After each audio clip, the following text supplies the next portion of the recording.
Hello children, now we are going to see Geography chapter 3 Mineral and Power Sources.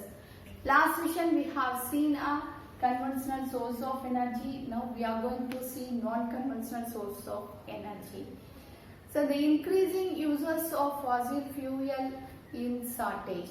If the present rate of consumption is continuous, means there is these fuels will be exhausted. So there is a need of using conventional sources like solar energy, tide energy, and biomass. So let us see one by one. First one is a solar energy.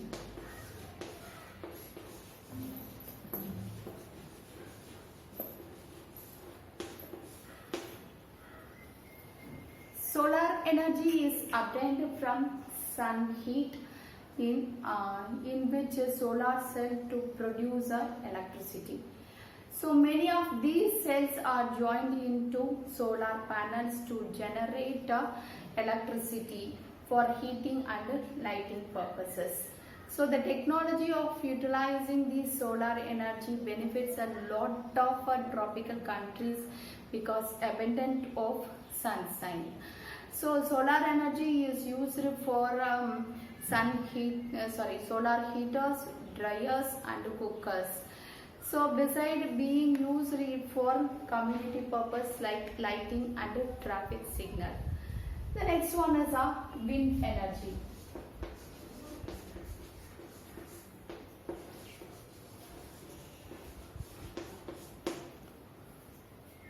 So wind is an inexhaustible source of energy. Windmill have been used for generating windmill have been used for grinding grains and also lifting water since times immemorial. So in modern time windmill, the high speed wind rotate the windmill which is connected to generator to produce electricity. So wind farms having clusters of windmills are located in a coastal region and also mountain passed winds in strong and steady winds. Steady winds blows.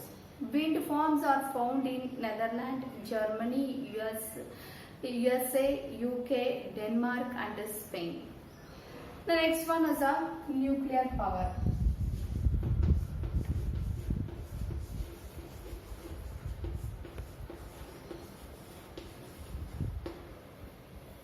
Third one is a nuclear power. It is obtained from energy stored in nuclei of atoms and naturally occurring radioactive elements like uranium and thorium. So these fuel undergo nuclear fission in nuclear reactors and emit power. So the greatest producer of nuclear power are USA, Europe. In India, Rajasthan and Jharkhand have deposit of uranium. Thorium is found in Kerala. Some of the nuclear power stations are also located in India. Kalpakkam in Tamil Nadu, Tarapur in Maharashtra, Rana Pratap Sahar in Rajasthan, Narora in Uttar Pradesh and Kaiga in Karnataka. Next one, geothermal power. Heat energy obtained from earth is called geothermal. So it is used for bathing, cooking and also heating purposes. So USA has the world's largest geothermal power station and followed by New Zealand, Iceland, Philippines and Central America.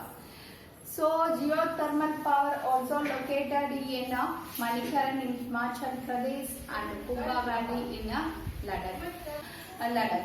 The next one is tidal energy.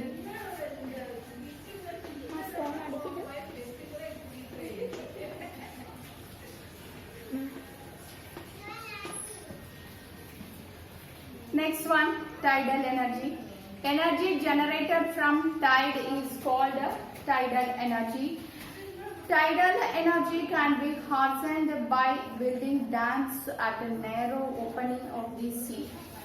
During high tide, the energy of the tides is used to turn turbine installed in the dam to produce electricity. So Russia, France and the Gulf of Kutch in India have a huge tidal energy. The next one is a biogas.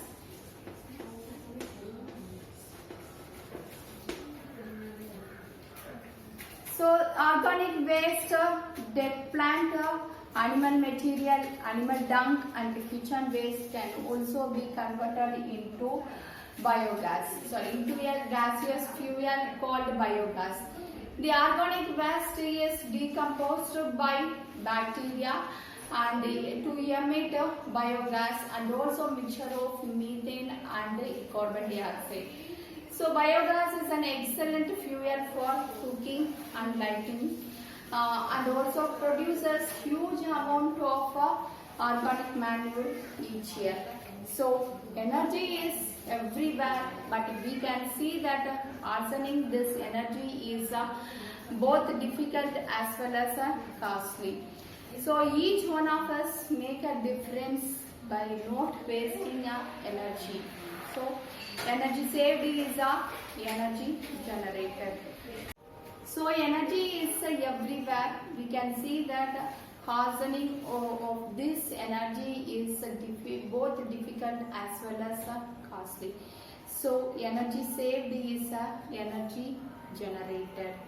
So act now and make brighter energy future. So we have seen various non-conventional sources of energy in this session.